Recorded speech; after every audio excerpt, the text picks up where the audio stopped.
Russia's United Aircraft Corporation, UAC, has manufactured over 4 aircraft per month, totaling up to 101 aircraft so far in 2025, making it the highest production of fighters during the post-Soviet era. This makes it a 50% growth in aircraft production over 2024, which too saw a sharp rise over the previous year, according to UAC General Director Vadim Badekha, as quoted in TV Zvezda.ru. The current growth was made up of Su-35S multifunctional fighters and Su-34 frontline bombers. At the same time, the supply of new machines, including the Su-57, is often not advertised, which is explained by security requirements in the context of the ongoing special military operation, the report says.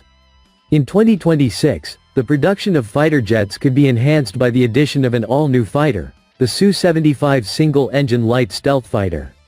The growth of defense production is explained not only by demand caused by the war in Ukraine, but also by the resistance of the military industry to sanctions.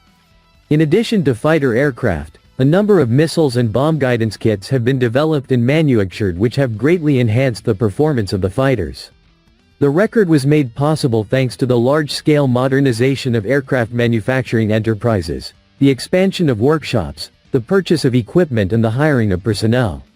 Russian experts note that increasing the production of military equipment has become a priority of the state defense order, which temporarily limited the development of the civilian sector.